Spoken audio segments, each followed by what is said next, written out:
यहां निश्चित तौर पर जाति आधारित जनगणना हो और जनगणना के आधार पर जिसकी जितनी संख्या भारी होगी उसकी उतनी हिस्सेदारी होगी।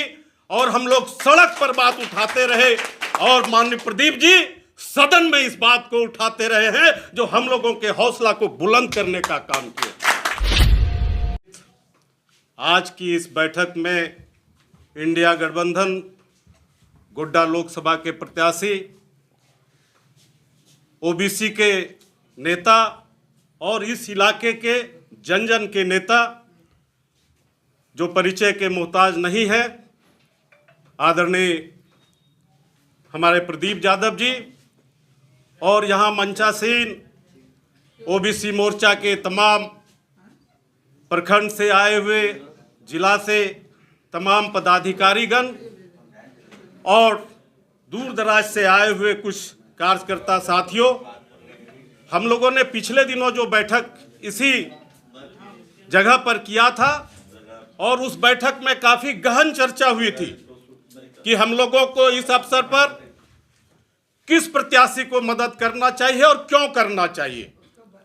उस दिन के चर्चा में सभी लोगों ने भाग लेकर के हम लोग एक निष्कर्ष पर पहुंचे थे कि इस बार ओबीसी मोर्चा पूरे देश में हम लोगों का संगठन है, राज्य में संगठन है, सभी जगहों पर इंडिया गठबंधन के जो भी प्रत्याशी जहां हैं ओबीसी मोर्चा उनका समर्थन करेगा।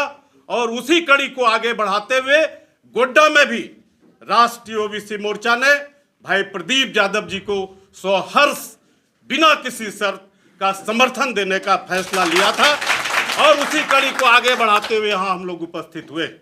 हम लोग का दो मुख्य मांग हमेशा रहा है। एक मांग हम लोग का है कि हम लोगों का जो आरक्षण ओबीसी का जो 27 से 14 घटा करके किया गया है उसको पुनः 27 बहाल किया जाए और यहां निश्चित तौर पर जाति आधारित जनगणना हो और जनगणना के आधार पर जिसकी जितनी संख्या भारी होगी उसकी उतनी हिस्सेदारी होगी।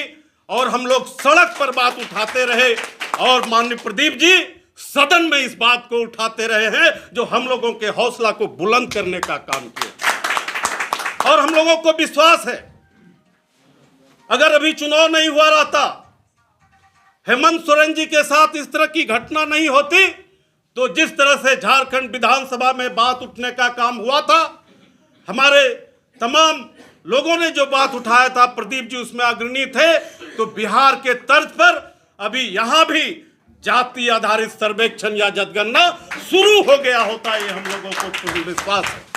लेकिन ऐसी स्थिति में देर ही सही, लेकिन इस बार इंडिया गठबंधन के जितने हमारे नेता हैं, खास करके राहुल जी ने, इस राष्ट्रीय ओबीसी मोर्चा ने देश के अंदर में जो इन बातों को आगे उठाने का काम किया है उसको राहुल जी ने रोकने का काम किया। राहुल जी ने अपनी सभी छोटी बड़ी सभाओं में इसको स्वीकार करने का काम किया है कि हम जाति आधारित जनगणना करेंगे और आरक्षण की सीमा यदि 50 से 60 से आगे बढ़ाना होगा तो उसकी सीमा बढ़ाएंगे और आप लोगों को अधिकार देने का काम करेंगे। इसीलिए अभी बोलने का बहुत वक्त नहीं है, अभी काम करने का वक्त है।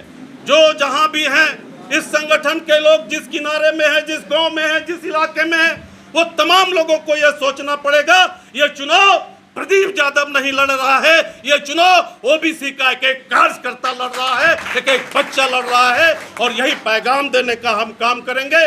और 4 तारीख को इसी सांसद से हम लोगों ने बात किया था पिछले दिनों, प्रदीप जी को बताना चाहता हूं, जब गए थे हम लोग बराबर इन बातों को उठाते हैं, हम लोगों ने ज्ञापन दिया था कि सदन में आप हमारी बात उठाइए, आप कहिए कि जाति आधारित जनगणना हो।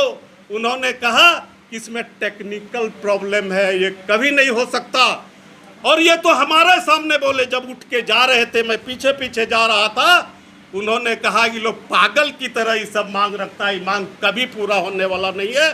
जो मुझे पागल कर सकता है, जो मुझे नीच दृष्टि से देख सकता है, उनके साथ कतई ओबीसी समाज के लोगों को नहीं जाना चाहिए। ओबीसी समाज को आज संकल्प लेने की आवश्यकता है और 4 तारीख को जब रिजल्ट आएगा ये पता होना चाहिए कि हमारे प्रदीप जी भारी मतों से विजयी हुए हैं और ये पैगाम हम लोग देने का काम ऊपर तक करेंगे। इन्हीं चंद शब्दों के साथ पुनः प्रदीप जी को यह विश्वास दिलाते हुए कि हम तमाम लोग काम करने के लिए तैयार हैं। जो जहां है वो वहां काम करेगा। एक एक कार्यकर्ता हमारा आपके बदले चुनाव लड़ने का काम करेगा। आपका सहयोग, आपका प्रेम, आपका प्यार और ओबीसी के प्रति आवाज़ आप इसी तरह बुलंद करते रहें। इन्हीं चंद शब्दों के साथ मैं अपने वक्तव्य को समाप्त करता हूं। जय हिंद। ओबीसी मोर्चा जिंदाबाद।